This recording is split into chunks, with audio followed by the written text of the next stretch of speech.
साथियों, चैनल हिंदी विषय एवं साहित्य में आप सभी का हार्दिक अभिनंदन है और हम पढ़ रहे हैं कहानी राजा निर्वंशिया का दूसरा भाग। जैसा कि हम सभी जानते हैं कि कहानी निर्वंशिया के लेखक हैं कमलेश्वर, और कमलेश्वर की महत्वपूर्ण रचनाएं जो पिछली परीक्षाओं में पूछी गई हैं। इस कहानी का प्रकाशन वर्ष तथा नई कहानी आंदोलन से जुड़ी प्रमुख बातें मैं आपको भाग 1 में बता चुकी हूँ, अतः उनको दोहराऊंगी नहीं। जो लोग आज ये पहली बार वीडियो देख रहे हैं वो इसका भाग 1 अवश्य देखें। और साथ ही साथ मैं आपसे कहूँगी कि किसी भी रचना को समीक्षा और पात्र परिचय के आधार पर ही आप पेपर देने न जाएं। यदि संभव हो तो उस रचना को पूरा पढ़ें, जैसे कि निबंध है, कहानियाँ हैं, कुछ छोटी छोटी अन्य रचनाएं भी इकाई 10 में लगी हुई हैं, वो सब भी आप पढ़ लें। हाँ, उपन्यास यदि आप पूरे नहीं पढ़ सकते तो उनकी समीक्षा, पात्र परिचय और उनसे संबंधित थोड़ी सी जानकारी आप एक जगह अपने नोट्स प्रिपेयर कर लें और उसके बाद आप कर सकते हैं। ठीक है, तो आइए शुरू करते हैं इसका भाग 2, राजा निर्वंशिया कहानी का भाग 2। अब क्या होता है, अब तक की कहानी में हमने देखा कि जगपति और चंदा जो है, जगपति के इलाज के लिए दोनों लोग हॉस्पिटल जाते हैं। पास ही के अस्पताल में बच्चन सिंह कंपाउंडर से उनकी मुलाकात होती है। अब बच्चन सिंह कंपाउंडर और चंदा को लेकर जगपति के मन में थोड़ा सा संशय है। जब वो बताता है बच्चन सिंह कि उसका तबादला मैनपुरी में हो गया है, जहाँ के लेखक रहने वाले हैं, तो उसके मन में थोड़ा सा संदेह का राक्षस घर कर जाता है। अब ये संदेह बाद में बढ़ेगा, लेकिन अभी बस एक संदेह की लकीर सी खिंची हुई है जगपति के मन में। आगे की कहानी देखते हैं। और 15-20 रोज बाद जब जगपति की हालत सुधर गई तो चंदा उसे लेकर घर लौट आई। जगपति चलने फिरने लायक हो गया था। घर का ताला जब खोला गया तब रात झुक आई थी और फिर उनकी गली में तो शाम से ही अंधेरा झरना शुरू हो जाता था। क्यों? क्योंकि गली थोड़ी सकरी थी। पर गली में आते ही उन्हें लगा जैसे कि वनवास काटकर राजधानी लौटे हों। नुक्कड़ पर ही जमुना सुनार की कोठरी में सुरही फिक रही थी, जिसके दराजदार दरवाजों से लालटेन की रोशनी लकीर झांक रही थी और कच्ची तंबाकू का धुआं रुंधी गली के मुहाने पर बुरी तरह से भर गया था। सामने ही मुंशी जी अपना एक सेकंड थोड़ा सा देखते हैं। हाँ, सामने ही मुंशी जी अपना जिंगला खटिया के गड्ढे में कुप्पी के मध्यम प्रकाश में खसरा खतौनी बिछाए मीजान लगाने में मशगूल थे। मीजान बोलते हैं हिसाब लगाने में, है ना। ये थोड़े से कुछ वाक्य हैं, है ना। तो ये थोड़े से वाक्य नहीं, थोड़े ये शब्द हैं, अपने देशी भाषा के शब्द हैं। आज तो कोई मीजान नहीं बैठ रहा, यानी कोई हिसाब नहीं बैठ रहा, मीजान लगाने में मशगूल थे, यानी अपने ग्रंथ लेके खसरा खतौनी, ये सभी जो खेती की जो जहाँ पे खेती की लिखा पढ़ी होती है उससे संबंधित होते हैं खसरा खतौनी। जब जगपति के घर का दरवाजा खड़का तो अंधेरे में उसकी चाची ने अपने जंगले से देखा और वहीं से बैठे बैठे अपने घर के भीतर से ऐलान कर दिया, राजा निर्वंशिया अस्पताल से लौट आए, कुलमा भी आई है। यानी एक ये व्यंग्य करती हैं उनकी चाची, क्योंकि राजा निर्वंशिया मतलब जिसके की संतान नहीं है, ये व्यंग्य करती है जगपति की चाची। ये शब्द सुनकर घर के अंधेरे बरौठे में घुसते ही जगपति हाँफ कर बैठ गया। बरौठा होता है, अब देखिए ये जो सारे शब्द हैं ये ग्रामीण देशी भाषा के शब्द, और यही कमलेश्वर की विशेषता भी है। कहानी गांव की है तो उन्होंने शब्दों का चुनाव भी गांव का ही भाषा से ही किया है। झुंझलाकर चंदा से बोला, अंधेरे में क्या मेरे हाथ पैर तोड़वाओगी? भीतर जाकर लालटेन जला लाओ। तो चंदा कहती है, तेल नहीं होगा इस वक्त, जरा ऐसे ही ... वो शब्द पूरे भी नहीं कर पाती, उससे पहले ही जगपति बोल पड़ता है, तुम्हारे कभी कुछ नहीं होगा, न तेल और ना ... कहते कहते जगपति एकदम चुप रह गया। और चंदा को लगा कि आज पहली बार जगपति ने उसके व्यर्थ मातृत्व पर इतनी गहरी चोट कर दी जिसकी गहराई की उसने कभी कल्पना नहीं की थी। दोनों खामोश बिना एक बात किए अंदर चले गए। यानी कि जगपति चिढ़ तो इसलिए जाता है क्योंकि उनकी चाची घर में गली में घुसते ही जैसे घर में घुसने वाले होते हैं ये व्यंग्य कर देती हैं राजा निर्वंशिया कहकर। और देखिए किसी भी पुरुष को मतलब ये बात अच्छी नहीं लगेगी कि कोई उसके पौरुष पे संदेह करे, तो ये सब चीज़ें हैं। हालांकि समाज में स्त्रियों को बराबर दोष दिया जाता रहा है, है ना, यदि स्त्रियों को ही बांझ कहा जाता है। अब इस कहानी में राजा निर्वंशिया का जो चरित्र गढ़ा है लेखक ने, उनके वहाँ हो सकता है इस तरीके की लोक कथा प्रचलित हो, लेकिन हमारे यहाँ तो इसी तरीके का मैंने गांव में माहौल देखा है कि यदि संतान नहीं होती अथवा पुत्र नहीं होता, लड़कियां ही लड़कियां हो रही होती, दोनों ही स्थिति में महिलाओं को ही जिम्मेदार ठहराया जाता, पुरुषों पर कोई उंगली नहीं उठाता। लेकिन यहाँ इस कहानी में ये चीज़ नई है राजा निर्वंशिया की कहानी में, क्योंकि यह यहाँ जहाँ के लेखक हैं यहाँ प्रचलित होगी इस तरीके की कहानी। रात के बढ़ते सन्नाटों में दोनों के सामने दो बातें थी। जगपति के कानों में जैसे कोई व्यंग से कह रहा था, राजा निर्वंशिया अस्पताल से आ गए, और चंदा के दिल में यह बात चुभ रही थी, तुम्हारे कभी कुछ नहीं होगा। और सिसकती सिसकती चंदा न जाने कब सो गई, पर जगपति की आंखों में नींद न आई। खाट पर पड़े पड़े उसके चारों ओर एक मोहक भयावना सा जाल फैल गया। लेटे लेटे उसे लगा जैसे उसका स्वयं का आकार बहुत क्षीण होता होता बिंदु सा रह गया, पर बिंदु के हाथ थे, पैर थे और दिल की धड़कन भी। कोठरी का घुटा घुटा सा अंधियारा, मटमैली दीवारें और गहन गुफाओं सी अलमारियां, जिनमें से बार बार झांक कर देखता था और वह सिहाए उठता था। फिर जैसे सब कुछ तब्दील हो गया, उसे लगा कि उसका आकार बढ़ता जा रहा है, बढ़ता जा रहा है। वह मनुष्य हुआ, लंबा तगड़ा तंदुरुस्त पुरुष हुआ। उसकी सिराओं में कुछ फूट पड़ने के लिए व्याकुलता से खौल उठा। उसके हाथ शरीर के अनुपात में बहुत बड़े, डरावने और भयानक हो गए। उनके लंबे लंबे नाखून निकल आए। वह राक्षस हुआ, दैत्य हुआ और आदिम बर्बर। बड़ी तेजी से सारा कमरा एक बार की चक्कर काट गया। फिर सब धीरे धीरे स्थिर होने लगा और उसकी सांसें ठीक होती जान पड़ी। फिर जैसे बहुत कोशिश करने पर गिग्घी बन जाने के बाद उसकी आवाज़ फूटी, चंदा। यानी कि वो सपने देख रहा है, कल्पनाओं में इतना खो गया कि उसकी घिग्गी बन गई। जो होता है ना सपने में, जब कभी बुरा स्वप्न हम देख लेते हैं तो घिग्गी बन जाती है, हमें लगता है कि कोई हमें पकड़ने वाला है और कोई पीछे से आ रहा है और हमसे भागा नहीं जा रहा। ऐसी स्थिति में हम पसीने पसीने हो जाते, घिग्गी बन जाती, आवाज़ ही नहीं निकलती। कोशिश करते हैं बोलने की लेकिन आवाज़ नहीं निकलती। तो ऐसी ही कल्पनाओं के बीच खो गया है जगपति और अचानक ही उससे आवाज़ निकलती है। बहुत कोशिश करने पर वो किसको आवाज़ देता है? चंदा को, क्योंकि दोनों की ज़िंदगी में दोनों ही एकमात्र एक दूसरे का सहारा हैं। चंदा की नरम सांसों की हल्की सरसराहट कमरे में जान डालने लगी। जगपति अपनी पार्टी का सहारा लेकर झुका। कांपते पैर उसने जमीन पर रखे और चंदा की खाट के पाए से सिर टिकाकर बैठ गया। उसे लगा जैसे चंदा की इन सांसों की आवाज़ में जीवन का संगीत गूंज रहा है। वह उठा और चंदा के मुख पर झुक गया। उस अंधेरे में आंखें गड़ाए गड़ाए जैसे बहुत देर बाद स्वयं चंदा के मुख पर आभा फूटकर अपने आप बिखरने लगी। उसके नक्श उज्जवल हो उठे और जगपति की आंखों को ज्योति मिल गई। वह मुग्ध सा ताकता रहा।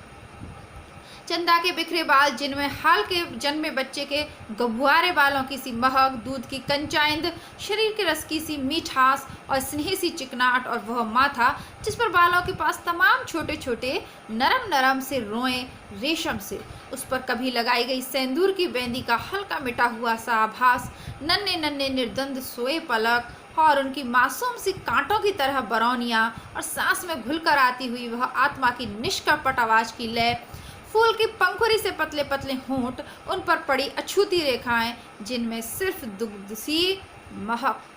यानी एक छोटे बच्चे, देखिए इनकी जीवन में कमी किस चीज़ की है? सर्वाधिक कमी, दो कमी है। एक तो आर्थिक संकट है, दूसरा पहले इतना आर्थिक संकट नहीं था लेकिन अब कह लीजिए कि इनके जीवन में आ गया है, और दूसरा कमी है बच्चे की।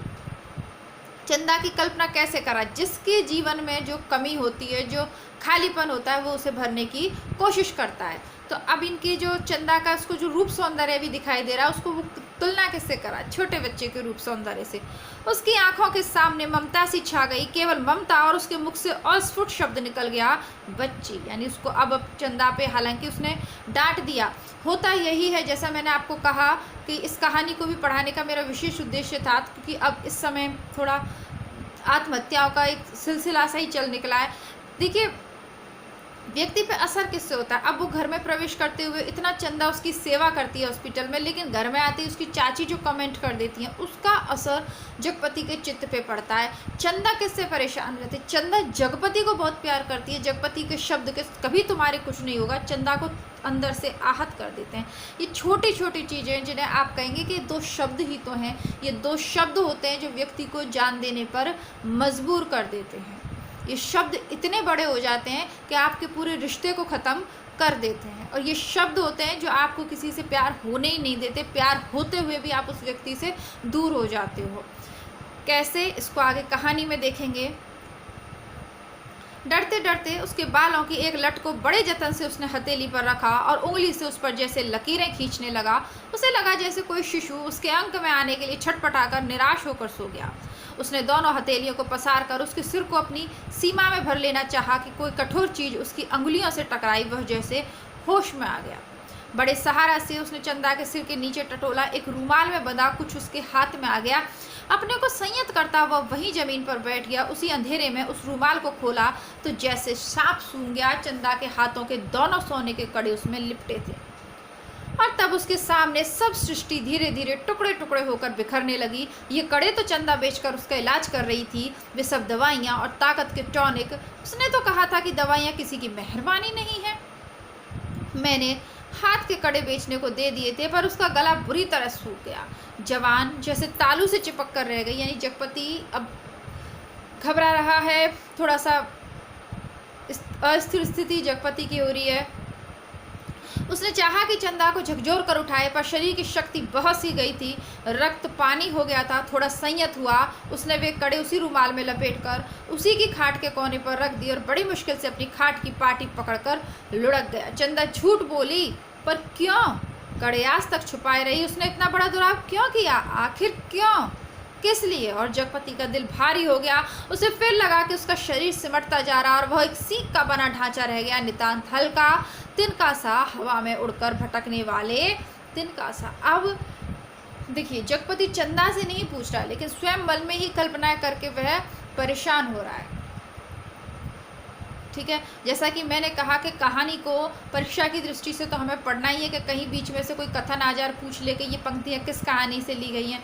लेकिन प्रत्येक कहानी को आनंद के साथ पढ़िए, उससे जीवन में उपयोगी सीख भी हम ग्रहण करते चलें तो हमारे समय का सदुपयोग होगा और शायद जीवन में भटकते हुए कहीं ना कहीं कोई दिशा मिल जाए इन किताबों के माध्यम से। देखिए, चाहता तो जगपति चंदा को जगा के तुरंत की तुरंत अपना संशय क्लियर कर लेता, चंदा भी बात क्लियर कर लेती, जगपति भी बात क्लियर कर लेता और बात खत्म हो जाती। लेकिन जगपति ऐसा नहीं कर पाता और वो अपने आप को अब अकेला महसूस कर रहा है, इसलिए खाट पे लुढ़क सा जाता है। शब्द लेखक ने लिखा है, ये नहीं लिखा कि वो खाट पर जाकर बैठ गया, स्पष्ट लिखा है लुढ़क सा गया।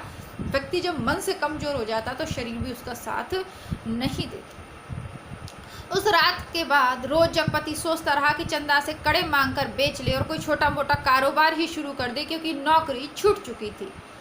इतने दिन की गैरहाजिरी के बाद वकील साहब ने दूसरा मुहर्र रख लिया था। वह रोज यही सोचता, पर जब चंदा सामने आती तो न जाने कैसी असहाय सी अवस्था हो जाती। उसे लगता जैसे कड़े मांगकर वह चंदा से पत्नित्व का पद भी छीन लेगा। मातृत्व तो भगवान ने छीन ही लिया है। वह सोचता रहा, आखिर चंदा क्या रह जाएगी? एक स्त्री से यदि पत्नित्व और मातृत्व छीन लिया गया तो उसके जीवन की सार्थकता ही क्या? चंदा के साथ वह यह अन्याय कैसे करे? उससे दूसरी आंख की रोशनी कैसे मांग ले? फिर वह तो नितांत अंधी हो जाएगी और उन कणों को मांगने के पीछे जिस इतिहास की आत्मा नंगी हो जाएगी, कैसे वह उस लज्जा को स्वयं ही उधार कर ढांपेगा? यानी वो सोचता है कि अगर मैं कड़े मांग लूँगा चंदा से तो चंदा को बताना पड़ेगा और फिर वो पत्नी भी नहीं रह जाएगी उस सच के बाद। अब वो अपने मन से कल्पना कर रहा है कि चंदा और बच्चन सिंह के बीच कुछ अनैतिक संबंध है। क्यों? अब वो सोच रहा है, दिमाग लगा रहा है कि क्यों बच्चन सिंह ने उसको फ्री में दवाइयाँ और टॉनिक दे दिए, जबकि चंदा ने तो उसको कड़े ही नहीं दिए। अब वो चंदा से प्यार भी बहुत करता है। वो ये भी उसको मतलब ये सोच लेता है कि ठीक है वो नहीं मांगेगा कड़े, क्योंकि अगर कड़े मांगेगा तो फिर चंदा को पता चल जाएगा ना कि उसे भी पता है। आगे देखते हैं। और वह उन्हीं ख्यालों में डूबा सुबह से शाम तक इधर उधर काम की टोह में घूमता रहा। किसी से उधार ले ले, पर किस संपत्ति पर? क्या है उसके पास जिसके आधार पर कोई उसे देगा? और मोहल्ले के लोग तो एक एक पाई पर जान देते हैं। कोई चीज़ खरीदते वक्त भाव में 1 पैसा कम मिलने पर मीलों पैदल जाकर 1 पैसा बचाते हैं। 1-1 पैसे की मसाले की पुड़िया बंधवा कर 11 मरतबा पैसों का हिसाब जोड़कर 1 पैसा उधार कर मिन्नतें करके सौदा घर लाते हैं। गली में कोई खोंचे वाला फंस गया तो 2 पैसे की चीज़ को लड़ झगड़ कर 4 दाने ज़्यादा पाने की नीयत से 2 जगह बंधवाते हैं। सही बात है ये। भाव के जरा से फर्क पर घंटों बहस करते हैं, शाम को सड़ी गली तरकारियों को किफ़ायत के कारण लाते हैं। ऐसे लोगों से किस मुंह से मांग कर वह उनकी गरीबी के एहसास पर ठोकर लगाए। पर उस दिन शाम को जब वह घर पहुंचा तो बरौठे में ही एक साइकिल खड़ी नजर आई। दिमाग पर बहुत जोर डालने के बाद भी वह आगंतुक की कल्पना न कर पाया। भीतर वाले दरवाजे पर जब पहुंचा तो सहसा हंसी की आवाज़ सुनकर ठिठक गया। उस हंसी में एक अजीब सा उन्माद था। और उसके बाद चंदा का स्वर, अब आते ही होंगे, बैठिए ना 2 मिनट और, अपनी आंखों से देख लीजिए और उन्हें समझाते जाइए कि अभी तंदुरुस्ती इस लायक नहीं जो दिन दिन भर घूमना बर्दाश्त कर सकें। हाँ भाई, कमजोरी इतनी जल्दी नहीं मिट सकती, ख्याल नहीं करेंगे तो नुकसान उठाएंगे। कोई पुरुष स्वर था यह। अब देखिए, चंदा तो केवल जगपति के लिए ही बातें कर रही है, उसको नहीं पता कि जगपति बाहर है, लेकिन वो जगपति के विषय में ही बात कर रही है। जगपति असमंजस में पड़ गया, वो एकदम भीतर घुस जाए, इसमें क्या हर्ज है। पर जब उसने पैर उठाए तो वो बाहर जा रहे थे। बाहर बरौठे में साइकिल को पकड़ते ही उसे सूझ आई। वहीं से जैसे अनजान बनता बड़े प्रयत्न से आवाज़ को खोलता चिल्लाया, अरे चंदा, यह साइकिल किसकी है, कौन मेहरबान। चंदा उसकी आवाज़ सुनकर कमरे से बाहर निकलकर जैसे खुशखबरी सुना रही थी, अपने कंपाउंडर साहब आए हैं, खोजते खोजते आज घर का पता पाए हैं, तुम्हारे इंतज़ार में बैठे हैं।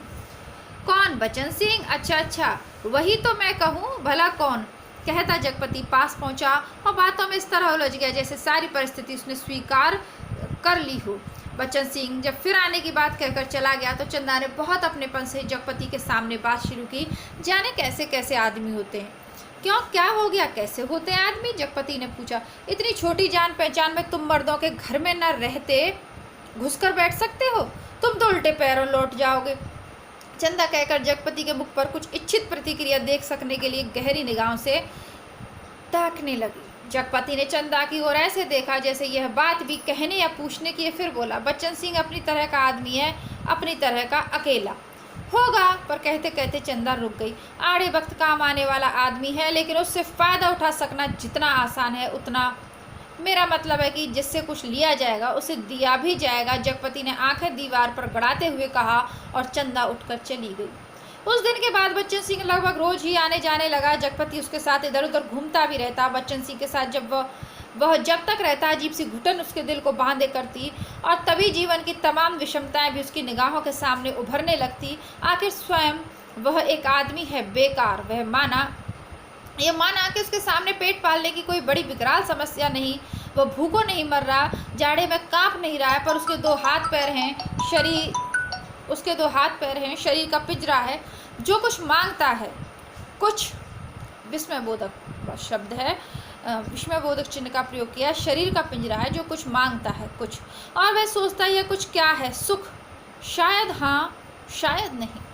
वह तो दुख में भी जी सकने का आदी है, अभावों में जीवित रह सकने वाला आश्चर्यजनक कीड़ा है। तो फिर वासना, शायद हाँ, शायद नहीं। चंदा का शरीर लेकर उसने उस क्षणिकता को भी देखा है। तो फिर धन, शायद हाँ, शायद नहीं। उसके धन के लिए अपनों को खपाया है, उसने धन के लिए अपने को खपाया है। इन बहुत सारे प्रश्न उसके मन में आते हैं कि क्या चाहता है वो ज़िंदगी से। बहुत देखिए, ये जो थोड़ा भी व्यक्ति, आपने एक प्रताप नारायण मिश्र का निबंध है कि समझदार की मौत है, ये इस तरीके के कदम इतना वही व्यक्ति सोचता है जो सहृदय हो। सहृदय मतलब हृदय तो सबके पास होता है, पर बहुत सौ का जड़ हो जाता है और बहुत सौ का चेतना में बना रहता है, जो प्रत्येक चीज़ के विषय में सूक्ष्मता से विचार करता है ना। कहते हैं ना, जब भी कोई लड़ाई झगड़ा हो जाता है तो जो बच्चा थोड़ा समझदार, उसी हम कहते हैं ना, चलो छोड़ो, तुम तो समझदार हो। यानी कि जो व्यक्ति सोचता है, समझता है, वही पीड़ा भुगतता है। बाकी तो दुनिया बेशर्मों की तरह मज़े से जी लेती है, क्योंकि वो सोचते ही नहीं है, ना उन्हें कोई फ़र्क ही नहीं पड़ता क्या हो रहा है, क्या नहीं हो रहा, क्या सही है, क्या गलत है, किसके दिल पे क्या बीती, किसको क्या लगा। वो लोग अपना स्वार्थ पूर्ति करते हैं, वही काम करते हैं जो खुद को अच्छा लगता है, और वो मस्त ज़िंदगी निकालते हैं। लेकिन जो व्यक्ति सोचता है, समझता है, वो व्यक्ति चिंतित रहता है। विभिन्न प्रकार के प्रश्न उसके मन में आते रहते हैं, और शायद ऐसे ही कुछ प्रश्न आते रहे होंगे सुशांत के भी मन में। तो फिर धन, शायद हाँ, शायद नहीं, उसके लिए उसने अपने को खपाया, पर वह भी तो अदृश्य प्यास को बुझा नहीं पाया। तो फिर क्या, वह कुछ क्या है जो उसकी आत्मा में नासूर सा रिश्ता रहता है, अपना उपचार मांगता है। शायद काम, हाँ, यही बिल्कुल यही जो उसके जीवन की घड़ियों को निपट सूना ना छोड़े, जिसमें वो अपनी शक्ति लगा सके, अपना मन डुबो सके, अपने को सार्थक अनुभव कर सके, चाहे उसमें सुख हो या दुख, आरक्षा हो या सुरक्षा, शोषण हो या पोषण, उसे सिर्फ काम चाहिए, करने के लिए कुछ चाहिए। यही तो उसकी प्राकृतिक आवश्यकता है, पहली और आखिरी मांग है, क्योंकि वह उस घर में नहीं पैदा हुआ जहाँ सिर्फ जवान हिलाकर शासन करने वाले होते हैं, वह उस घर में भी नहीं पैदा हुआ जहाँ सिर्फ मांग कर जीने वाले होते हैं। वह उस घर का है जो सिर्फ काम करना जानता है, काम ही जिसकी आस है, सिर्फ वह काम चाहता है, काम। क्या लगता है आपको? इतने सारे यूट्यूब पे वीडियो वायरल हो रहे हैं सुशांत सिंह को लेकर। मैं सुशांत सिंह राजपूत की बात कर रही हूँ। जी हाँ, इस कहानी को मैं आपको इस समय इसीलिए जानबूझ के पढ़ा रही हूँ कि आप सोच पाएँ। बहुत से लोग उल्टे सीधे कमेंट करते हैं कि बिना सोचे समझे कि उसके पास तो इतना पैसा था, वो क्यों टेंशन लेगा। देखिए, जिसकी आमदनी 1000 रुपये महीने है ना, उसके यदि 1000 रुपये में से 500 रुपये हो जाए, किसी कारण बस उसके 500 रुपये खो जाए, तो वो 500 रुपये में कमी महसूस करेगा। ठीक है, मज़दूर भाई जिनकी जैसी स्थिति थी उससे जो कम होगी तो वो उसमें डिप्रेशन महसूस करेंगे। वहीं अगर हम बात करें अंबानीज़ की, तो उनकी आय यदि आधी हो जाए तो वो भी परेशान होंगे। हालांकि यदि हम मज़दूर भाई से कंपेयर करें उसके मालिक को, अंबानी को, या जिस भी फैक्ट्री में वो, तो वो उसके हिसाब से 4 गुनी 5 गुनी हो सकती है, लेकिन वो जो लाइफ स्टाइल जीते हैं उनके हिसाब से वो उसमें डिप्रेशन में आएंगे। परेशानी यहाँ भी होगी, परेशानी वहाँ भी होगी। हम लोगों की सैलरी घर में आ रही है, अगर उसमें से आधी सैलरी कट जाए तो ऐसा नहीं है हम मर जाएंगे, लेकिन हम डिप्रेशन में ज़रूर आ जाएंगे।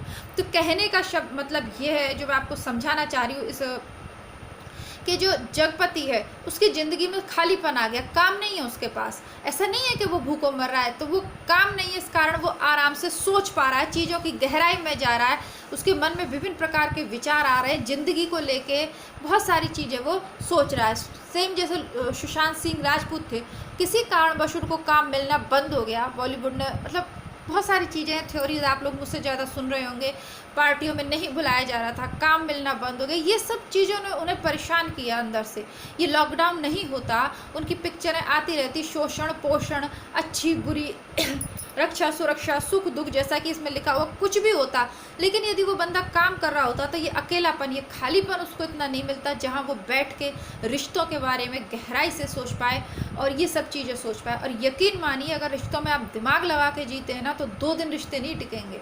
चाहे पति पत्नी के संबंध हो, या भाई भाई के संबंध हो, या मित्रता के संबंध हो, इन सब में अगर आप दिमाग लगाओगे ना, व्यापार वाला दिमाग, कि हमें क्या मिला, हमने क्या दिया, तो ये रिश्ते कभी नहीं टिक सकते, है ना। तलाक है, कोई भी चीज़ है, मैं इस बारे में बात नहीं करूँगी, अगर आप दिमाग लगाते हो, क्योंकि देखिए संबंध वहीं टिकते हैं जहाँ देने का भाव हो। जब आप ये काउंट करने बैठ जाते हैं, ये गणना करने लग जाते हैं कि आपने क्या किया और सामने वाले ने क्या किया, वहाँ फिर आपका दिमाग काम करता है, फिर रिश्ते नहीं निभ सकते। और सच्चाई इतनी क्रूर है ज़िंदगी की कि यकीन मानिए, अगर आप ज़िंदगी जीना चाहते हो तो कुछ चीज़ों से अनजान ही बने रहिए, है ना। आराम से खाइए पिए, जो लोग आपके पास हैं उनकी केयर कीजिए, प्यार बांटिए, प्यार पाइए और प्यार से रहिए, बस इतना ही कर सकते हैं। अगर जब भी थोड़ा सा भी सोचते हैं ना, तो खुद को ठगा हुआ सा और बेचैन महसूस करते हैं।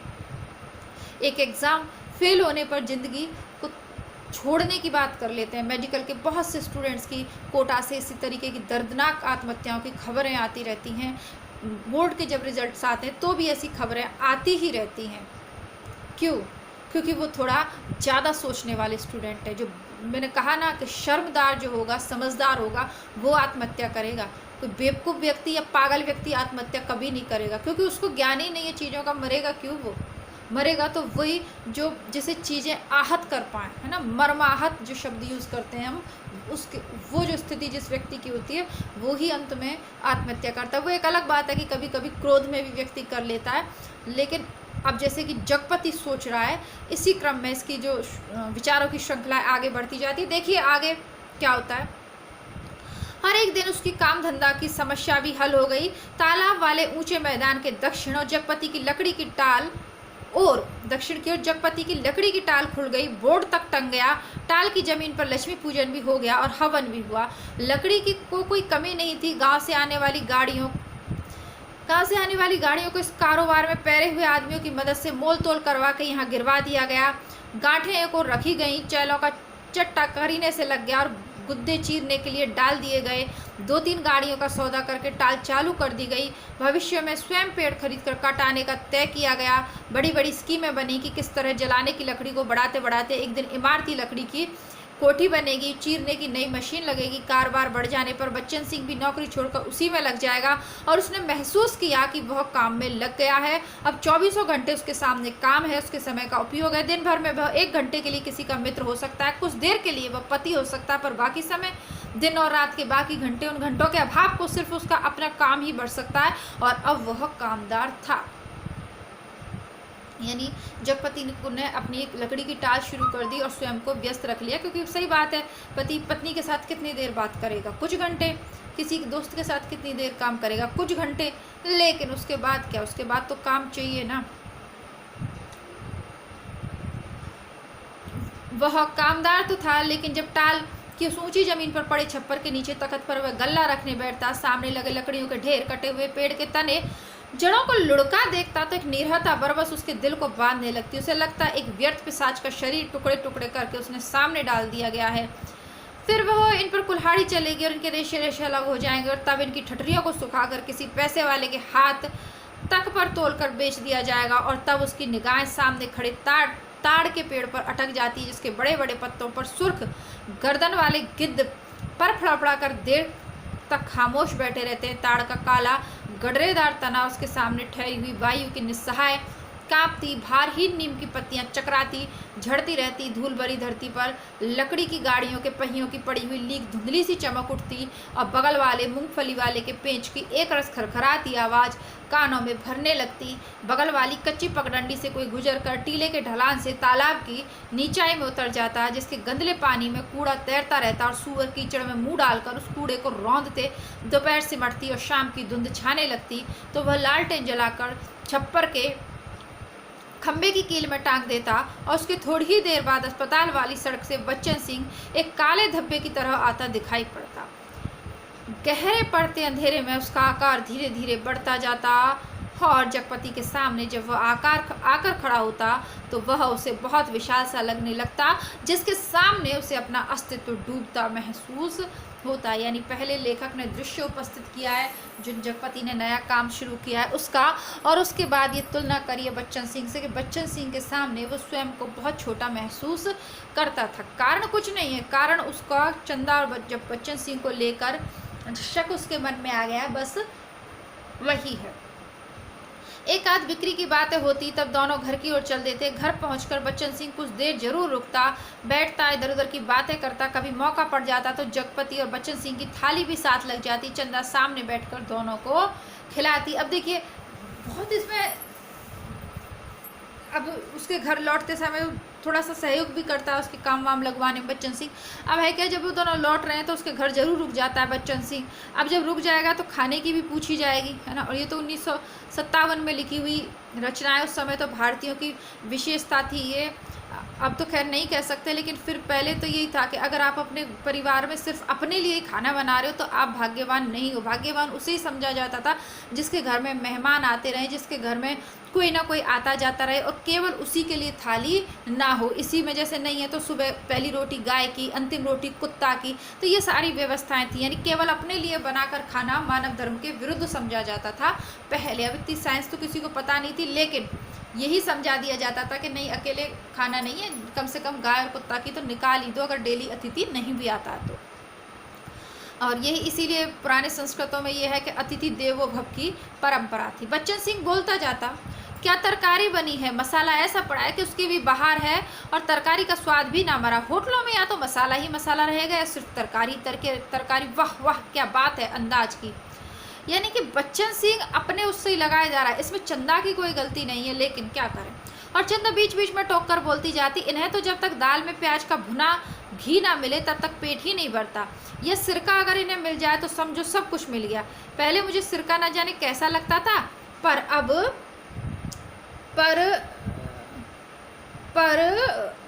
ऐसा जवान पर चढ़ा है कि या इन्हें कागज सी पतली रोटी पसंद ही नहीं आती। अब मुझसे कोई पतली रोटी बनाने को कहे तो बनती ही नहीं, आदत पड़ गई और फिर मन भी नहीं करता। पर चंदा की आंखें बच्चन सिंह की थाली पर ही जमी रहती। यानी कि चंदा सिर्फ और सिर्फ जगपति से जुड़ी हुई बातें करती है। रोटी निपटी तो रोटी परोस दी, दाल खत्म नहीं हुई तो भी एक चमचा और परोस दी, और जगपति सिर झुकाए खाता रहता। सिर्फ एक गिलास पानी मांगता और चंदा चौंक कर पानी देने से पहले कहती, अरे तुमने तो कुछ लिया भी नहीं। कहते कहते वह पानी दे देती और तब उसके दिल पर गहरी सी चोट लगती। ना जाने क्यों वह खामोशी की चोट उसे बड़ी पीड़ा दे जाती, पर वह अपने को समझा लेती, कोई मेहमान तो नहीं है, मांग सकते थे, भूख नहीं होगी। यानी चंदा बच्चन सिंह को खिला रही है, अब उससे भी कहती है जगपति से, कह रहे तुमने तो कुछ लिया भी नहीं, और पानी देती तो उसको चोट सी लगती कि जगपति कुछ मांग क्यों नहीं रहा है। और जगपति अपने विचारों में खोया हुआ, वो क्या मांगेगा। अब उसे तो मेहमान नवाजी में भी शक की, मतलब उसके मन में जो है इसी कारण वो उदास सा रहने लगा। बस आप इतना समझ लीजिए। जगपति खाना खाकर टाल पर लेटने चला जाता, क्योंकि अभी तक कोई चौकीदार नहीं मिल रहा था। छप्पर के नीचे तख्त पर जब वह लेटता तो अनायास ही उसका दिल भर भर कर आता। पता नहीं कौन कौन से दर्द एक दूसरे से मिलकर तरह तरह की टीस चटक और ऐंठन पैदा करने लगते। कोई एक रग दुखती तो वह सहलाता भी, पर सभी नसें चटकती हों तो कहाँ कहाँ राहत का हाथ सहलाए। यानी कोई एक परेशानी हो तो वो कहे, लेकिन इतनी सारी परेशानियां खालीपन में उसके समक्ष आ जाती हैं कि वे क्या क्या किस किस परेशानी से लड़े। लेटे लेटे उसकी निगाह ताड़ के उस और बनी पुख्ता कब्र पर जम जाती, जिसके सिरहाने कंटीला बबूल का एकाकी पेड़ सुन्न सा खड़ा रहता। जिस कब्र पर एक पर्दा नशीन औरत बड़े लिहाज से आकर सवेरे सवेरे बेला और चमेली के फूल चढ़ा जाती, घूम घूम कर उसके फेरे लेती और माथा टेक कर कुछ कदम उदासी चलकर एकदम तेजी से मुड़कर विसातियों के मोहल्ले में खो जाती। शाम होते फिर आती, एक दिया बाती और अगर की बत्तियां जलाती, फिर मुड़ते हुए ओढ़नी का पल्ला कंधों पर डालती तो दिए की लौ कांपती, कभी कांप कर बुझ जाती, पर उसके कदम बढ़ चुके होते, पहले धीमे थके उदासी और फिर तेज सधे सामाने से, और वह फिर उसी मोहल्ले में खो जाती। और तब रात की तन्हाइयों में बबूल के कांटों के बीच उस साए साए करते ऊंचे नीचे मैदान में जैसे उस कब्र से कोई रूह निकल कर निपट अकेली भटकती रहती। अब ये अकेले में अपनी टाल पे लेटे लेटे जो दृश्य दिखाई दे रहे हैं उनकी कल्पना है, कल्पना कर रहा है, कुछ दृश्य देख रहा है, कुछ आगे की कल्पना कर रहा है। जगपति कुल मिला के काफ़ी सोच रहा है। तभी ताड़ पर बैठे सुर्ख गर्दन वाले गिद्ध मनहूस सी आवाज़ में किलबिला उठते और ताड़ के पत्ते भयानकता से खड़बड़ा उठते। जगपति का बदन कांप जाता और वह भटकती रूह जिंदा रह सकने के लिए जैसे कब्र की ईंटों में बबूल के साया तले दुबक जाती। जगपति अपनी टांगों को पेट से भींचकर कंबल में मुंह छुपा औंधा लेट जाता। तड़के ही ठेके पर लगे लकड़हारे लकड़ी चीरने आ जाते। तब जगपति कंबल लपेट घर की ओर चला जाता। यानी डर तो जगपति को भी लगता है। अब राजा की कहानी है। राजा रोज सवेरे टहलने जाते, माँ सुनाया करती थी। एक दिन जैसे ही महल के बाहर निकल कर आए कि सड़क पर झाड़ू लगाने वाली मेहता रानी ने उन्हें देखते ही अपना झाड़ू पंजा पटक कर माथा पीटने लगी और कहने लगी, हाय राम, आज राजा निर्वंशिया का मुंह देखा है। न जाने रोटी भी नसीब होगी कि नहीं, न जाने कौन सी विपद टूट पड़े। राजा को इतना दुख हुआ कि उल्टे पैरों महल को लौट गए। मंत्री को हुक्म दिया कि उस मेहतरानी का घर अनाज से भर दें, और जब सब राजसी बस उतार राजा उसी क्षण जंगल की ओर चले गए। उसी रात रानी को सपना हुआ कल की रात तेरी मनोकामना पूर्ण होने वाली है। रानी बहुत पछता रही थी, पर फौरन ही रानी राजा को खोजती खोजती उस सराय में पहुंच गई। सराय यानी धर्मशाला, जहां राजा टिके हुए थे। रानी भेष बदलकर सेवा करने वाली भटियारिन दासी बनकर राजा के पास रात में पहुंची। रात भर उनके साथ रही और सुबह राजा के जगने से पहले सराय छोड़ महल में लौट आई। राजा सुबह उठकर दूसरे देश की ओर चले गए। 2 ही दिनों में राजा के निकल जाने की खबर राजभर में फैल गई। राजा निकल गए, चारों तरफ यही खबर थी। और उस दिन टोले मोहल्ले के हर आंगन में बरसात के मेह की तरह यह खबर बरसकर फैल गई कि चंदा के बाल बच्चा होने वाला है। अब देखिए, इस कहानी के माध्यम से उन्होंने स्पष्ट कर दिया है, लेखक ने राजा और रानी की कहानी के माध्यम से कुछ स्पष्ट किया है। क्या स्पष्ट किया है इसको आगे देखेंगे। अब वर्तमान वाली जो कहानी है उसमें अगले दिन क्या होता है कि गांव भर में खबर फैल जाती है कि चंदा के बाल बच्चा होने वाला है। नुक्कड़ पर जमुना सुनार की कोठरी में फिकती सुरई रुक गई। मुंशी जी ने अपना मीजान लगाना छोड़ विस्फारित नेत्रों से ताक कर खबर सुनी। बंसी कराने वाले ने कुएं में से आधी गई रस्सी खींच डोल मन पर पटक कर सुना। सुदर्शन दर्जी जी ने मशीन के पहिए को हथेली से रगड़ कर रोक कर सुना। हंसराज पंजाबी ने अपनी नील लगी मालगुजी कमीज की आस्तीनें चढ़ाते हुए सुना। और जगपति की बेवा चाची ने औरतों के जमघट में बड़े विश्वास पर भेद भरे स्वर में सुनाया, आज 6 साल हो गए शादी को, न बाल न बच्चा, न जाने किसका पाप है उसके पेट में और किसका होगा सिवाय उस मुस्टंडे कंपोटर के। न जाने कहाँ से कुलक्षणी इस मोहल्ले में आ गई। इस गली की तो पुश्तों से ऐसी मर्जाद रही है कि गैर मर्द औरत की परछाई तक नहीं देख पाए। यहाँ के मर्द तो बस अपने घर की औरतों को जानते हैं, उन्हें तो पड़ोसी के घर की जनानियों की गिनती तक नहीं मालूम। यह कहते कहते उनका चेहरा तमतमाया और सब औरतें देवलोक की देवियों की तरह गंभीर बनी, अपनी पवित्रता की महानता के बोझ से दबी धीरे धीरे खिसक गई। अब क्या हो रहा है? अब भी तो साजिश कर रही है ना उनकी चाची। अब उनकी चाची क्या डाल रही है लोगों के मन में कि ये किसी और की संतान है। सुबह यह खैर खबर फैलने से पहले जगपति टाल पर चला गया था, पर सुनी उसने आज ही थी। दिन भर वह तख्त पर कोने की ओर मुंह किए पड़ा रहा, न ठेक की लकड़ियां चिराई, न बिक्री की ओर ध्यान नहीं दिया, न दोपहर का खाना ही खाने घर गया। जब रात अच्छी तरह फैल गई तब हिंसक पशु की भांति उठा। उसने अपनी उंगलियां चटकाई, मुट्ठी बांधकर बाह का जोर देखा तो नसें तनी और बाह में कठोर कंपन सा हुआ। उसने 3-4 पूरी सांसें खींची और मजबूत कदमों से घर की ओर चल पड़ा। मैदान खत्म हुआ, कंकड़ की सड़क आई, सड़क खत्म हुई, गली आई, पर गली के अंधेरे में घुसते ही वह सहम गया, जैसे किसी ने अदृश्य हाथों से उसे पकड़कर सारा रक्त निचोड़ लिया। उसकी फटी हुई शक्ति की नस पर हिम शीतल होंठ रखकर सारा रस चूस लिया और गली के अंधेरे की हिकारत भरी कालिक और भी भारी हो गई, जिसमें घुसने से उसकी सांस रुक जाएगी, घुट जाएगी। अर्थात वो जिस हिम्मत के साथ आया था है ना, उस हिम्मत को घर पहुंचते पहुंचते उसकी वो हिम्मत जवाब दे गई। वह पीछे मुड़ा पर रुक गया, फिर कुछ संयत होकर वह चोरों की तरह निशब्द कदमों से किसी तरह घर के भीतर देहरी तक पहुंच गया। दाईं ओर की रसोई वाली दहलीज में कुप्पी टिमटिमा रही थी और चंदा अस्त व्यस्त सी दीवार से सिर टेके शायद आसमान निहारते निहारते सो गई थी। कुप्पी का प्रकाश उसके आधे चेहरे को उजागर किया था और आधा चेहरा गहन कालिमा में डूबा अदृश्य था। वह खामोशी से खड़ा ताकता रहा। चंदा के चेहरे पर नारित्व की प्रौढ़ता आज उसे दिखाई दी। यानी आज से पहले चंदा उसे कैसी लगती थी? बच्ची के जैसी। चेहरे की सारी कमनीयता न जाने कहाँ खो गई थी, उसका छूतापन न जाने कहाँ लुप्त हो गया था। फूला फूला मुख जैसे टहनी से तोड़े फूल को पानी में डालकर ताज़ा किया गया हो, यानी अब उसे वो कृत्रिम लग रही है। उसका जो रूप सौंदर्य है, जिसकी पंखुड़ियां में टूटन की सुरमई रेखाएं पड़ गई, पर भीगने से भारीपन आ गया। उसके खुले पैर पर एक निगाह पड़ी तो सूजा सा लगा, एड़ियां भरी और सूजी सी, और नाखूनों के पास अजब सा सूखापन। ये सब मतलब प्रेगनेंसी की निशानियां हैं। पैरों में सूजन आना, एड़ी पे मतलब एड़ी एकदम रेड सी कलर की हो जाती है, नाखूनों के पास अजीब सा सूखापन आ जाता है। जगपति का दिल एक बार महसूस उठा। उसने चाहा कि बढ़कर उसे उठा ले, अपने हाथों से उसका पूरा शरीर छू छू कर सारा कलुष पहुँच दे, उसे अपनी सांसों की अग्नि में तपाकर एक बार फिर पवित्र कर ले और उसकी आंखों की गहराइयों में झाँक कर कहे, देवलोक से किस शाप बस निर्वासित हो तुम, इधर आ गई चंदा। यह शाप तो अमिट था, ये शाप तो अमिट था। यानी कि वो उसको चंदा को बहुत ज़्यादा प्रेम करता है, लेकिन उसके मन में जो बच्चन सिंह को लेके संदेह घर कर गया है। दोनों ही स्थितियां उसके मन में, प्रेम और संदेह की, दोनों तरीके के विचार चल रहे हैं। वो जानता है, वो कभी सोचता है कि देवलोक से उसको शाप मिला है निर्वंशिया बनने रहने का, लेकिन उसको लगता है कि चंदा के माध्यम से ये शाप दूर हो गया।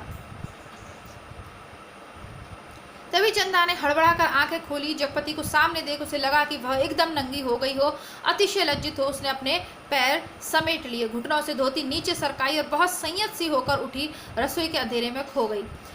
जगपति एकदम हताश हो वहीं कमरे की देहरी पर चौखट से सिर टिका बैठ गया। नजरें कमरे में गई तो लगा कि पराये स्वर यहाँ गूंज रहे हैं, जिनमें चंदा का भी एक है। एक तरफ घर के हर कोने से अंधेरा सैलाब की तरह बढ़ता आ रहा था। एक अजीब निस्तब्धता, असमंजसता, गति पर पथभ्रष्ट, शक्लें पर आकारहीन। खाना खा लेते चंदा का स्वर कानों में पड़ा। वह अनजाने ऐसे उठ बैठा जैसे तैयार बैठा। उसकी बात की आज तक उसने अवज्ञा न की थी। खाने तो बैठ गया, पर कौर नीचे नहीं सरक रहा था।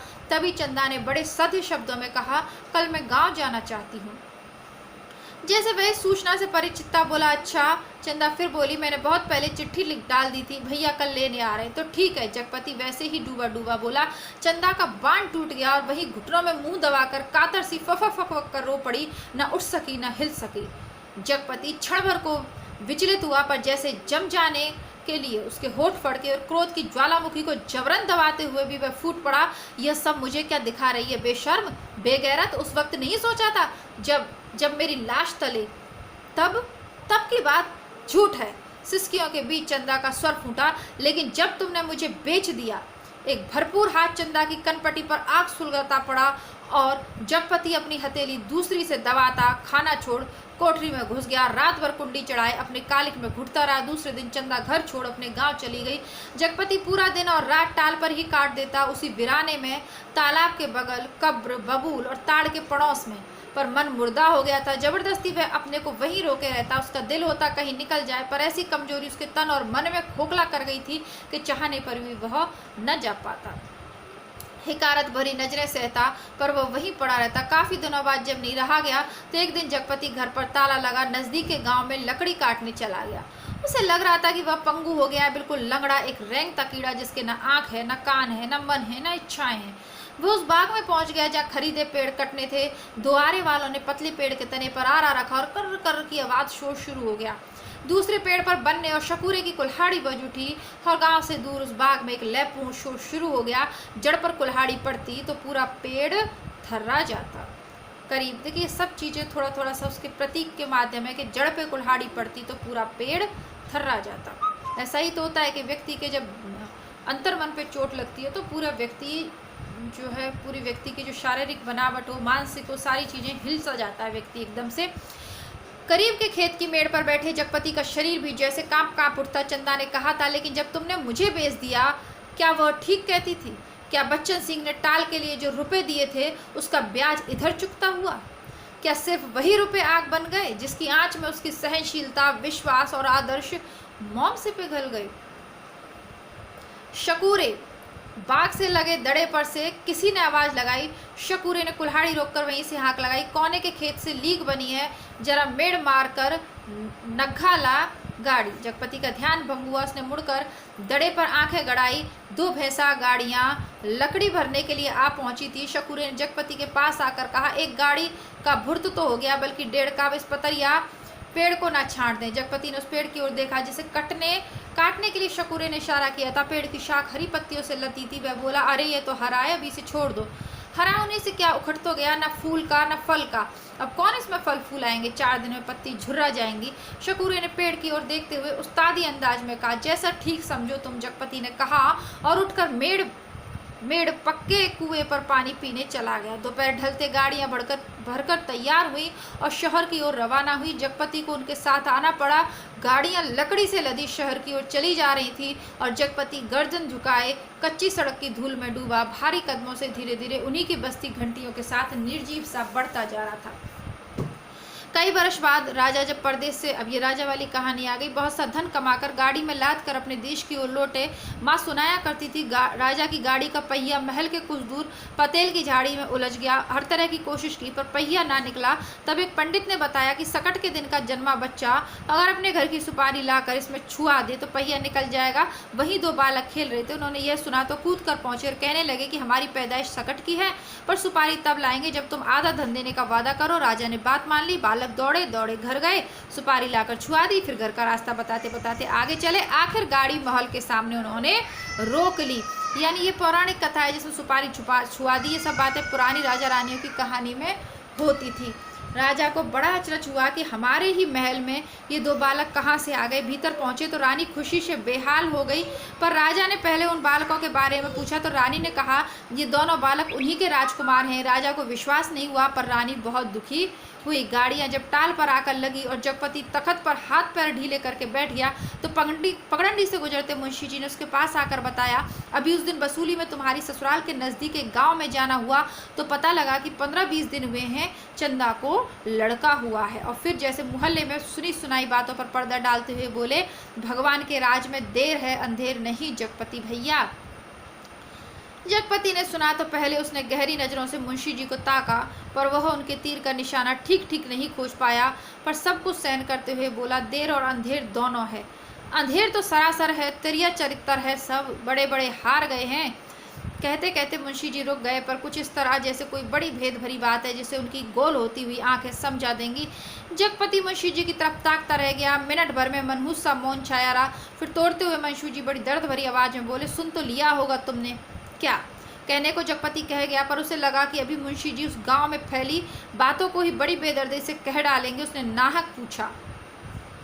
तभी मुंशी जी ने उसकी नाक के पास मुँह ले जाते हुए कहा, चंदा दूसरे के घर बैठ रही है, कोई मधुसूदन है वहीं का, पर बच्चा दीवार बन गया है। चाहते तो यही है कि मर जाए तो रास्ता खुले, पर राम जी की मर्जी है। सुना है बच्चा रहते हुए वे चंदा को बैठाने को तैयार है। जगपति की सांस गले में अटक कर रह गई, बस आंखें मुंशी जी के चेहरे पर पथराई सी जड़ी थी। मुंशी जी बोले, अदालत से बच्चा तुम्हें मिल सकता है, अब काहे का शर्म लिहाज, अपना कहकर किस मुंह से मांगू बाबा, हर तरफ तो कर्ज से दबा हूँ, तन से, मन से, पैसे से, इज्जत से, किसके बल पर दुनिया संजोने की कोशिश करूँ। कहते कहते वह अपने में खो गया। मुंशी जी वहीं बैठ गए। जब रात झुकाई तो जगपति के साथ ही मुंशी जी भी उठे। उसके कंधे पर हाथ रखे वे उसे गली तक लाए। अपनी कोठरी आने पर पीठ सहलाकर उन्होंने उसे छोड़ दिया। वह गर्दन झुकाए गली के अंधेरे में उन्हीं ख्यालों में डूबा ऐसे चलता गया जैसे कुछ हुआ ही ना हो, पर कुछ ऐसा बोझ था जो न सोचने देता था और न समझने। जब चाची की बैठक के पास से गुजरने लगा तो सहसा उसके कानों में भनक पड़ी, आ गए सत्यानाशी कुलबोरन। उसने जरा नजर उठाकर देखा तो गली की चाची भौजाइयां बैठक में जमा थी और चंदा की चर्चा छिड़ी थी, पर वह चुपचाप निकल गया। इतने दिनों बाद ताला खोला, बरोटे के अंधेरे में कुछ ना सूझ पड़ा तो एकाएक वह रात उसकी आंखों के सामने घूम गई जब वह अस्पताल से चंदा के साथ लौटा था।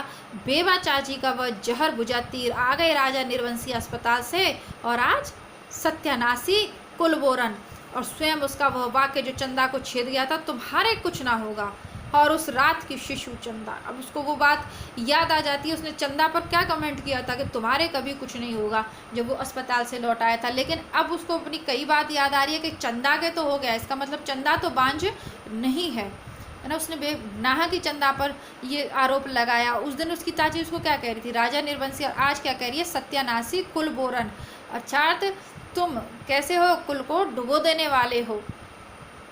चंदा को लड़का हुआ है, वह कुछ और जनती, आदमी का बच्चा न जनती, वह कुछ भी जनती, कंकड़ पत्थर, वह नारी ना बनती, बच्ची ही बनी रहती। उस रात की शिशु चंदा, पर चंदा यह सब क्या करने जा रही है, उसके जीते जी वह दूसरे के घर बैठने जा रही है। कितने बड़े पाप में धकेल दिया चंदा को, पर उसे भी तो कुछ सोचना चाहिए, आखिर क्या, पर मेरे जीते जी तो यह सब अच्छा नहीं। वह इतनी घृणा बर्दाश्त करके भी जीने को तैयार है, या मुझे जलाने को। वह मुझे नीच समझती है, कायर, नहीं तो एक बार खबर तो लेती, बच्चा हुआ तो पता लगता, पर नहीं, वह उसका कौन है, कोई भी नहीं। औलाद ही तो वह उसने की धुरी है जो आदमी औरत के पहियों को साध कर तन के दलदल से पार ले जाती है। नहीं तो हर औरत वेश्या है और हर आदमी वासना का कीड़ा। तो कमलेश्वर जी ने यहाँ पे मत व्यक्त किया है। अब ये जगपति जो है सोच रहा है, अब भी वो ये सोच रहा है, हालांकि चंदा को उसने घर में से निकाल दिया, लेकिन फिर भी उसको ये बात बर्दाश्त नहीं है कि चंदा किसी और के साथ शादी करे, है ना। यहाँ पुरुष वाला अहम जागृत हो गया कि मेरे होते हुए दूसरे से शादी कैसे कर ले सकती है। अब भाई जब तुमने उसे घर से निकाल दिया, तुम उस पर लांछन लगा रहे हो, झूठे सच्चे उस पर, अब निकाल दिया, अब कोई दूसरा अगर उसको हाथ थामने वाला है तो ये, अब जगपति वैसे दुखी है, लेकिन ये बात बर्दाश्त नहीं है कि चंदा कैसे खुश रह ले। तो अब उसका वो है, अब वो फिर सोचता है कि एक संतान ही तो होती है जो आदमी और पुरुष को शरीर के दलदल से बाहर ले जाती है, यानी शारीरिक वासनाओं से अलग भी उनके जीवन को गृहस्थी बनाती है। कौन, औलाद। नहीं तो क्या होगा, अगर औलाद न करने के उद्देश्य से सिर्फ संबंध रखे जाएं तो क्या है, हर औरत वेश्या है और हर आदमी वासना का कीड़ा। जिस तो क्या चंदा औरत नहीं रही, वह जरूर औरत थी, पर स्वयं मैंने उसे नरक में डाल दिया। वह बच्चा मेरा कोई नहीं, पर चंदा तो मेरी है। एक बार उसे ले आता, फिर यहाँ रात के मोहक अंधेरे में उसके फूल से अधरों को देखता, निर्द्वंद सोई पलकों को निहारता, सांसों की दूध सी अछूती महक को समेट लेता। आज का अंधेरा, घर में तेल भी नहीं जो दिया जला ले, फिर किसके लिए कौन जलाए, चंदा के लिए, पर उसे तो बेच दिया था। सिवा चंदा के कौन सी संपत्ति उसके पास थी जिसके आधार पर कोई कर्ज देता। कर्ज ना मिलता तो यह सब कैसे चलता, काम पेड़ कहाँ से कटते। और तब शकूरे के वे शब्द उसके कानों में गूंज गए, हरा होने से क्या है, उखड़ तो गया है। मैंने आपको तब भी कहा था कि ये सारे शब्द जो लेखक ने पेड़ के संबंध में रखे हैं, कहीं ना कहीं प्रतीक रूप में लिए हैं। हरा होने से क्या, यानी बच्चा होने से क्या, उखड़ तो गया। अब वो अपनी जमीन तो खो दी ना उसने, पर स्वयं भी तो एक उखड़ा हुआ पेड़ है, न फल का न फूल का, सब व्यर्थ ही तो है। जो कुछ सोचता है उस पर कभी विश्वास नहीं कर पाया। चंदा को चाहता रहा, पर उसके दिल में चाहत ना जगा पाया। उसे कहीं से एक पैसा मांगने पर डांटता रहा, पर खुद लेता रहा। आज वह दूसरे के घर बैठ रही है, उसे छोड़कर वह अकेला, हर तरफ बोझ है जिसमें उसकी नस नस कुचली जा रही है, रग रग फट रही है, और वह किसी तरह टटोल टटोल कर भीतर घर में पहुंचा। रानी, अब ये राजा रानी वाली कर, रानी अपनी कुल देवता के मंदिर पहुंची। माँ सुनाया करती थी अपने सतीत्व को सिद्ध करने के लिए उन्होंने घोर तपस्या की। राजा देखते रहे, कुल देवता प्रसन्न हुए और उन्होंने अपनी दैवी शक्ति से दोनों बालकों को तत्काल जन्मे शिशुओं में बदल दिया। रानी की छातियों में दूध भर आया, उनमें से धार फूट पड़ी जो शिशुओं के मुंह में गिरने लगी। राजा को रानी के सतीत्व का सबूत मिल गया। उन्होंने रानी के चरण पकड़ लिए और कहा कि तुम देवी हो, ये मेरे पुत्र है। और उस दिन से राजा ने फिर से राजकाज संभाल लिया। पर उसी रात जगपति अपना सारा कारोबार त्याग अफीम और तेल पीकर मर गया, क्योंकि चंदा के पास कोई दैवीय शक्ति नहीं थी और जगपति राजा नहीं बच्चन सिंह कंपाउंडर का कर्जदार था। राजा ने दो बातें की, माँ सुनाती थी। एक तो रानी के नाम से उन्होंने बहुत बड़ा मंदिर बनवाया और दूसरे राज के नए सिक्कों पर बड़े राजकुमार का नाम खुदवा कर चालू किया, जिससे राजभर में अपने उत्तराधिकारी की खबर हो जाए। जगपति ने मरते वक्त दो पर्चे छोड़े, एक चंदा के नाम और दूसरा कानून के नाम। अब देखिए जगपति ने क्या किया। ना तो चंदा के पास कोई दैवीय शक्ति है, उस समय सीता ने परीक्षा दे दी थी अपने सतीत्व की, लेकिन आज जब भ्रम की स्थिति में और संदेह के कारण दाम्पत्य जीवन का निर्वाह कठिन होता जा रहा है, संबंध टूटते हैं, तो पत्नियों के पास कोई ऐसी शक्ति नहीं है, दैवीय शक्ति इस कलयुग में, कि वो अपने सतीत्व की परीक्षा दे पाएँ, और चंदा के पास भी नहीं है।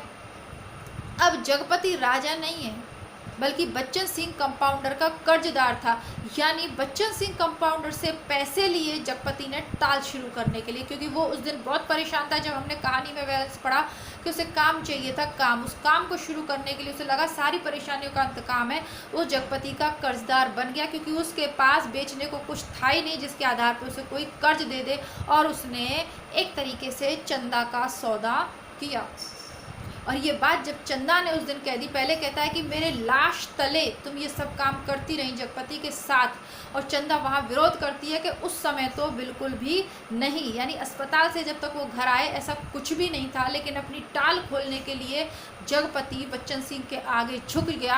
हो सकता है उसी मौके का फ़ायदा बच्चन सिंह ने उठाया हो, और चंदा भी उस चीज़ को चुपचाप सह गई अपने पति की खुशी के कारण। अगर वर्तमान परिवेश में आप इस कहानी को देखेंगे तो आप इससे असहमत हो सकते हैं, लेकिन उस ज़माने में गरीबी की स्थिति में और नारियां सब कुछ करने के लिए तैयार हो जाती थी। बहुत सारी पौराणिक कथाएं भी हमने पढ़ी हैं, और एक आप देखते भी राजा के 4-4, 5-5 रानियां हुआ करती थी। पुत्र ना होने की स्थिति में वर्तमान समाज में भी, ग्राम में भी दूसरी स्त्रियां रख ली जाती हैं। आज की बात कर रही हूँ मैं, कोई पुरानी बात नहीं कर रही हूँ। जो लोग बड़े बड़े शहरों में, या वो लोग शायद इससे असहमत होंगे, लेकिन जो लोग गांव से जुड़े हुए वो जानते हैं, अगर लड़कियां ही लड़कियां हों, लड़के ना हों, इस स्थिति में भी दूसरी औरत को रख लिया जाता है। ठीक है, ये बहुत सारी चीज़ें हैं, इसके विस्तार में नहीं जाएंगे। जैसा कि मैंने कहा कि दिमाग अगर लगाओ तो जो ऊपर वाली कमलेश्वर जी ने जो एक लाइन लिखी है ना, आपको थोड़ी अजीब लगेगी, लेकिन वो सत्य है कि अगर ये सब चीज़ें ना हो तो आदमी केवल वासना का कीड़ा है, और हकीकत में आदमी वासना का ही कीड़ा है ना। बाकी सारे रिश्ते नाते जब दिमाग लगाओ ना तो बस यही सामने निकल के आता है। लेकिन जैसा कि मैंने कहा कि संबंधों में दिमाग नहीं लगा सकते, दिल से निभाने चाहिए, तो वही सारी चीज़ें हो रही हैं। और सज़ा फिर भी चंदा को मिल रही है। चंदा को घर से निकाल दिया, उसको ये बर्दाश्त नहीं है कि चंदा सुखी रहे। अब वो जानता है कि उसका बच्चा नहीं है, लेकिन वो ये भी स्वीकार करता है कि चंदा तो मेरी अपनी है, यानी उसी ने मजबूर किया, चंदा के आगे ऐसी स्थिति ला के रख दी कि वो उसको उपाय नहीं रहा। और अभी वो क्या करता है, रात में वो तेल अफीम एक साथ मिला के यानी क्या करके जहर बन जाता है, वो पी जाता है और मर जाता है। आगे की कथा देखते हैं। यही तो होता है कि लोग पहले तो बड़े बड़े काम कर लेते हैं, और जब वो संभलते नहीं हैं तो फिर लास्ट में यही करते हैं। परेशानी देखिए हर तरीके से महिलाओं को ही है ना। आदमी तो वो तो मर मरा के छूट गया जगपति तो, लेकिन चंदा की ज़िंदगी का क्या होगा भगवान ही जाने। जगपति ने मरते वक्त दो पर्चे छोड़े, एक चंदा के नाम, दूसरा कानून के नाम। चंदा को उसने लिखा था, चंदा मेरी अंतिम चाह यही है कि तुम बच्चे को लेकर चली आना। अभी 1-2 दिन मेरी लाश की दुर्गति होगी, तब तक तुम आ सकोगी। चंदा आदमी को पाप नहीं पश्चाताप मारता है। मैं बहुत पहले मर चुका था, बच्चे को लेकर जरूर चली आना। अब वो यहाँ स्वीकार करता है कि मैं पश्चाताप मारता है आदमी को, पाप से नहीं मरता आदमी। गलती कर दे आदमी और उसको महसूस ना करे तो उसको कोई फ़र्क नहीं पड़ता, खून कर देता है 4-5 आदमी, कोई फ़र्क नहीं पड़ता, क्योंकि वो उस चीज़ को गलत नहीं मान रहा। लेकिन जब पश्चाताप से मन में आ जाए तो आदमी मर जाता है, और जगपति के मन में पश्चाताप था कि उसने चंदा के साथ गलत किया और इसीलिए वो मर जा रहा है। बच्चे को लेकर जरूर चली आना। कानून को उसने लिखा था, किसी ने मुझे मारा नहीं, किसी आदमी ने नहीं। मैं जानता हूँ मेरे जहर की पहचान करने के लिए मेरा सीना चीरा जाएगा, उसमें जहर है। मैंने अफीम नहीं रुपए खाए हैं, उन रुपयों में कर्ज का जहर था, उसी ने मुझे मारा है। मेरी लाश तब तक ना जलाई जाए, तब तक चंदा बच्चे को लेकर ना आ जाए, आग बच्चे से दिलवाई जाए बस। माँ जब कहानी समाप्त करती तो आसपास बैठे बच्चे फूल चढ़ाते। मेरी कहानी भी खत्म हो गई, पर अब यहाँ पे लेखक ने लिखा है डॉट डॉट डॉट, यानी सोचने के आगे काम छोड़ दिया पाठक वर्ग पर। क्या सही किया जगपति ने? क्या कहता है वो कि मेरा सीना चीरा जाएगा, यानी पोस्टमार्टम होगा कि क्या जहर खाकर मर गया, लेकिन वो कहता है मैंने जहर नहीं रुपए खाए हैं, अर्थात मुझ पे कर्ज है और उन कर्ज के बोझ तले अपने दाम्पत्य जीवन को दबा दिया। किसने? जगपति ने। कुल मिला के इस कहानी में अगर देखें तो ये 1957 में नई कहानी का जो दौर है, 50 से 60 के दशक की कहानी को नई कहानी आंदोलन के अंतर्गत हम समाहित करते हैं। वहाँ विचार प्रधान व्यक्ति की घुटन, संत्रास, उसके अकेलेपन, उसकी जीवन के खोखलेपन, इन सब की कहानी है। उस काल की जो कहानी लिखी गई है ये अपने तरीके की एक अलग तरीके की कहानी थी और काफ़ी प्रसिद्ध रही है। आज भी कहानियों की जब नई कहानी आंदोलन की बात करी जाती है तो राजा निर्वंशीय कहानी का उदाहरण दिया जाता है, क्योंकि समाज की यथार्थता को बहुत ही बेबाकी के साथ एक पौराणिक कथा से मिश्रित करते हुए यहाँ कमलेश्वर जी ने प्रस्तुत किया है। लेकिन वो राजा था, वो रानी थी उस काल में जो सतत्व की परीक्षा दे पाए। चंदा अपने आप को असहाय महसूस करती है, अपने पति पे अपना सर्वस्व न्यौछावर करके अपनी पति की आज्ञा मान के उसका पति कर्ज लेता है। कर्ज वो नहीं लेती, बात वही है कि जुआ में युधिष्ठिर बैठे थे, द्रौपदी नहीं। लेकिन कौन हारी गई? द्रौपदी। द्रौपदी ने अर्जुन को चुना था, लेकिन उनकी माँ ने कहा कि जो भी लाए हो बांट दो। इस चक्कर में 5 पतियों में द्रौपदी बन गई, उस बंध गई, बट गई है ना, बट गई, उस बंधन में बंध गई। गलती कुंती की थी, कृष्ण ने वहाँ पे आगाह भी किया था कि ऐसे बिना देखे तुम्हें नहीं कहना चाहिए था, फिर भी द्रौपदी ने निभाया। और युधिष्ठिर से तो शादी ही नहीं हुई थी उसकी, फिर भी उसने दाव पर लगा दिया, सब कुछ हुआ। आज भी लोग सामान्य सी बात कह देते हैं कि वो राम रावण का युद्ध सीता के कारण हुआ और महाभारत द्रौपदी के कारण हुई। यानी कि सारी परिस्थितियों को द्रौपदी ने भुगता। बार बार द्रौपदी दासी बन के रही, इतने बड़े राजा की लड़की दासी बन के रही, वन को भोगा, 13 वर्ष तक सब कुछ कष्ट सहे, अंत में भी द्रौपदी के ऊपर ही लांछन लग गई। यहाँ चंदा ने जो कुछ किया अपनी पति के मर्जी से किया, क्योंकि उसके पति ने उसे बच्चन सिंह को बेचा था। अस्पताल में उनके बीच में ऐसा कुछ भी नहीं था। और इसकी कीमत कौन चुकाएगी? चंदा चुकाएगी। अगर वो दूसरे आदमी के साथ बैठ जाती है तो वो भी रास्ता जगपति ने बंद कर दिया, ये कह दिया कि बच्चे को लेकर यहाँ आ जाना। ठीक है, अब आगे की कहानी तो लेखक ने लिखी नहीं है, इस पर विचार किया जा सकता है, सोचा जा सकता है कि ऐसे लोग बड़े बड़े महान बनने के चक्कर में और अपना भी जीवन खराब कर लेते हैं और जीवन साथी का। मिलते हैं कल एक नई कहानी के साथ। आशा करती हूँ आपको ये कहानी अच्छी लगी होगी। कहानी अच्छी लगी हो तो वीडियो को लाइक करना ना भूलिएगा, अधिक से अधिक लोगों तक इस कहानी को शेयर कीजिए। आप किसी भी कंपटीशन एग्ज़ाम की तैयारी कर रहे हो, सिलेबस के अनुसार प्लेलिस्ट चेक कर लीजिए। प्रत्येक प्रतियोगी परीक्षाएं, चाहे असिस्टेंट प्रोफेसर भर्ती परीक्षा, नेट परीक्षा, यूपीएससी या किसी भी स्टेट से आप प्रतियोगी परीक्षाओं की तैयारी कर रहे हैं, पीसीएस वगैरह की, तो प्लेलिस्ट जरूर चेक करिएगा। आपके सिलेबस की कोई ना कोई रचना आप अवश्य ही प्लेलिस्ट में आपको मिल जाएगी। मिलते हैं कल एक नई कहानी के साथ, तब तक के लिए नमस्कार, धन्यवाद, जय हिंद।